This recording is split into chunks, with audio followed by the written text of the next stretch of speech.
جانتے ہیں اور انہیں اس مقدس شہر کی زیارت کا بلاوا آتا ہے، اور بلا شبہ اربوں نفوس پر مشتمل آبادی میں سے چند چنیدہ اور منتخب لوگوں کو ہی یہاں بلایا جاتا ہے، اور ان لوگوں میں سے بھی وہ لوگ تو انگلیوں پر گنے جا سکتے ہیں کہ جنہیں روضہ رسول صلی اللہ علیہ وآلہ وسلم کے اندر داخل ہونے کی سعادت ملی اور اندرونی مناظر سے اپنے دل منور کرنے کا موقع ملا۔ ایسی ہی ایک شخصیت سعودی فرما روا شاہ فیصل تھے کہ جنہیں ایک مرتبہ حجرہ نبوی صلی اللہ علیہ وآلہ وسلم کے اندر جانے کی سعادت ملی تو انہوں نے وہاں لوہے کے بنے ہوئے صندوق دیکھے جن کے بارے میں کسی کو معلوم نہیں تھا کہ ان کے اندر کیا ہے۔ شاہ فیصل نے ایک کمیٹی تشکیل دے کر انہیں کھولنے کا حکم دیا۔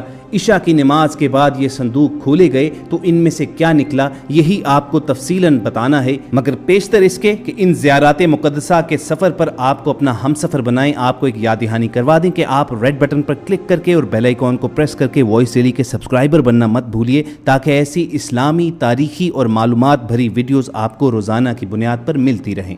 خواتین و حضرات، روضہ رسول صلی اللہ علیہ وآلہ وسلم کی حفاظت اور اس کی اندرونی دیکھ بھال کے لیے سعودی حکومت کی جانب سے ہمیشہ خصوصی انتظامات کیے جاتے ہیں، اور چند مخصوص افراد کے علاوہ روضہ رسول کے اندر کسی کو بھی جانے کی اجازت نہیں ہوتی ہے، حتیٰ کہ سعودی شاہی خاندان کے افراد بھی بنا اجازت کے روضہ رسول صلی اللہ علیہ وآلہ وسلم کے اندر جانے کی جرت نہیں کر سکتے۔ حجرہ نبوی روضہ رسول صلی اللہ علیہ وآلہ وسلم کے اندرونی حالات و مناظر اور وہاں موجود طبقات ہمیشہ سے مسلمانوں کے لیے باعث دلچسپی رہے ہیں۔ خواتین و حضرات، نبی آخر الزماں حضرت محمد صلی اللہ علیہ وآلہ وسلم کے روضہ مبارک کے اندر کیا ہے، اس کے بارے میں کئی کہانیاں اور داستانیں مشہور ہیں۔ انٹرنیٹ پر آپ کو جا بجا ایسی بے شمار تصویریں ملیں گی کہ جن کے بارے میں دعویٰ کیا جاتا ہے کہ یہ روضہ رسول صلی اللہ علیہ وآلہ وسلم کے اندرونی مناظر ہیں۔ انواع و اقسام کی قبروں کو رسول اللہ صلی اللہ علیہ وآلہ وسلم کی مرکز قرار دے کر شیئر کیا جاتا ہے۔ کبھی کبھار کسی آدمی کے بارے میں یہ مشہور کر دیا جاتا ہے کہ یہ روضہ رسول صلی اللہ علیہ وآلہ وسلم کے خادم ہیں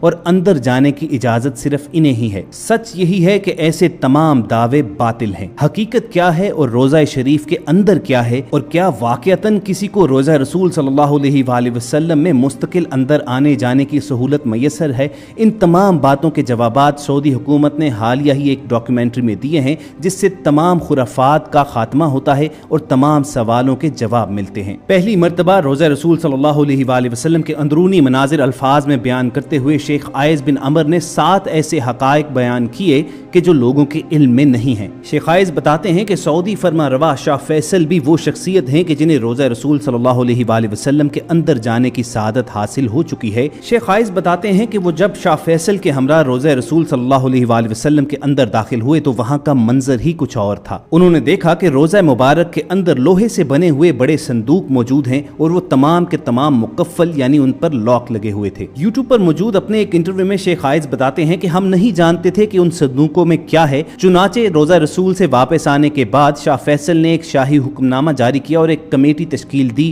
یہ جاننے کے لیے کہ وہ ان صندوقوں کو کھولا جائے اور یہ معلوم کیا جائے کہ ان کے اندر کیا ہے۔ یہ صندوق دراصل سلطنت عثمانیہ کے زمانے ہی سے روضہ مبارک میں موجود تھے۔ ایک شام کو شیخ عائض اپنے ساتھ ایک نمائندہ لے کر روضہ مبارک کے حجرے میں داخل ہوئے۔ ان کے ساتھ زیورات کا ماہر ایک شخص بھی تھا۔ حجرہ نبوی صلی اللہ علیہ وآلہ وسلم میں داخل ہو کر مقفل صندوقوں کے تالے کھولے گئے اور اشیاء کا جائزہ لینا شروع کیا گیا۔ شیخ عائض بتاتے ہیں کہ جس صندوق کا سب سے پہلے معائنہ کیا گیا اس میں سونے کے زیورات پائے گئے، جبکہ دوسرے صندوق سے چاندی کی زنجیریں برآمد ہوئیں جو کسی زمانے میں خانہ کعبہ اور روضہ رسول کے دروازے سے منسلک تھیں۔ ہمیں حجرے سے نبی کریم صلی اللہ علیہ وآلہ وسلم کی ذات سے منسلک بھی کچھ تبرکات ملے۔ کمیٹی نے 15 روز تک حجرے میں موجود اشیاء کا جائزہ لیا اور بعد ازاں حجرے سے ملنے والے زیورات کو مدینہ منورہ کے میوزیم میں رکھنے کی تجویز پیش کی گئی۔ آج یہ تمام نوادرات مدینہ منورہ کے میوزیم میں رکھ دیے گئے ہیں تاکہ عام لوگ بھی ان کی زیارت کر سکیں۔ خواتین و حضرات، یہاں پر ایک وضاحت نہایت ضروری ہے کہ شیخ عائض بھی اصل قبر مبارک تک رسائی نہیں رکھتے تھے۔ جیسا کہ ہم سب کو معلوم ہے کہ حضرت صلی اللہ علیہ وآلہ وسلم کا وصال ام المومنین حضرت عائشہ صدیقہ رضی اللہ تعالی عنہا کے حجرہ مبارک میں ہوا تھا اور وہیں آپ کی تدفین ہوئی تھی۔ اس کے بعد حضرت ابو بکر اور حضرت عمر رضی اللہ تعالی عنہم بھی وہیں پر مدفون ہیں۔ اس طرح روضہ شریف کے اندر 3 قبریں موجود ہیں۔ اگر آپ کو انٹرنیٹ پر